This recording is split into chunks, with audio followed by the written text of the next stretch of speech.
Welcome. In front of me I have the JBL Horizon 3 and I'll be going over unboxing along with a quick look at the speaker clock itself.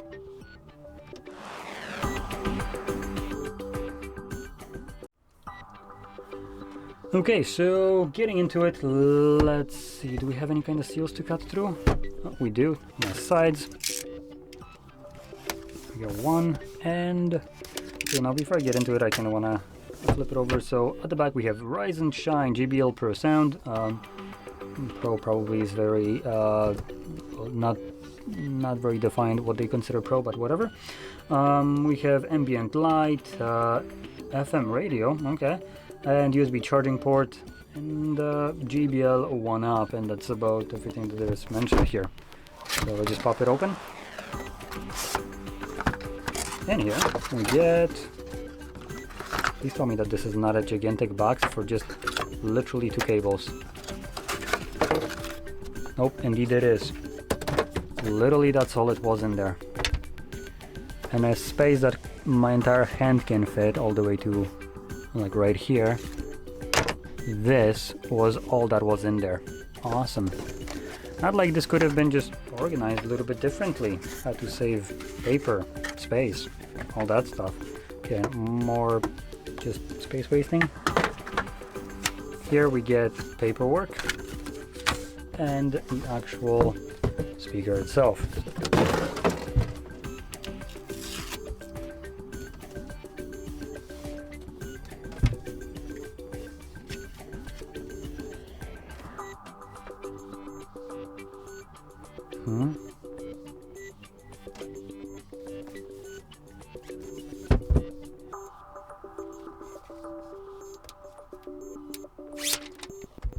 Okay, yoink that off. Now, I presume I do need to plug it in. Great. Great. There we go. So, let me just bend down under the table so I can plug in the cable. Oh no, it actually I think comes with a included battery in here. At least I think. Let's see, do I have anything that I...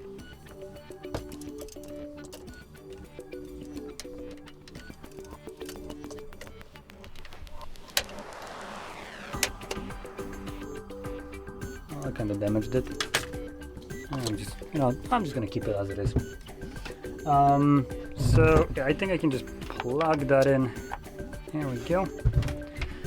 And let's see what we get. Oh, I see a JBL logo.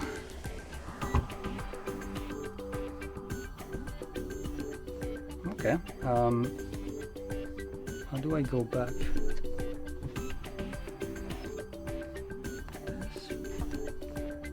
This? No.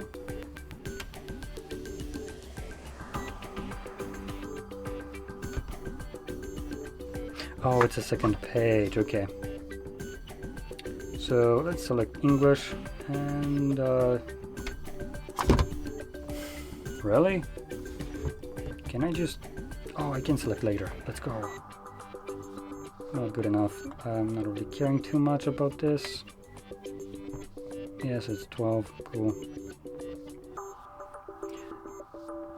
It seems like a smooth kind of display, so the progression, like swapping through languages, it has nice fluidity to it. So the device doesn't seem like it's just struggling to do anything. Let's see what else we got. Okay, so here we have some menus. We go over this. We have a DAB and FM radio, alarm, setting date and time, party together, settings, screen brightness, lighting brightness. All right, we do have that light at the back, which let's see how bright it is.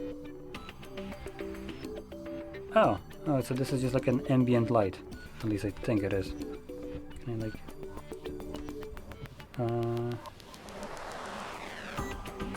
let's see, does that increase? Yes, it does. But it's still primarily just an ambient light, even at its maximum setting, considering it's just going to be blasting to the onto the wall or whatever. but it does have a nice little look to it. How do I turn it off? Can I turn it off? Oh, there we go. Language, software version. I love that clocks now come with software version and factory reset options. But yeah, it's basically a clock. It's, I would say, just a itsy bit expensive for what it is. Oh no, sorry. I'm looking at a price of a couple components, not just one. So this costs about a little over $100 from what I can see. As an accessory for your nightstand for $100, and considering that it, I think, can actually charge your device. I'm not necessarily sure where, considering it does say that it has a... Ah, there we go. So it does have a USB port, so you can plug in your cable right here and charge your phone off of this. So that's actually pretty kind of convenient, I would say. Might have been a little bit better design if it had some kind of like wireless charging where you can just kind of somehow slap it in there and just have it charged like that. But all in all, still pretty nice that you can just run a cable from here to your phone to charge it up like that.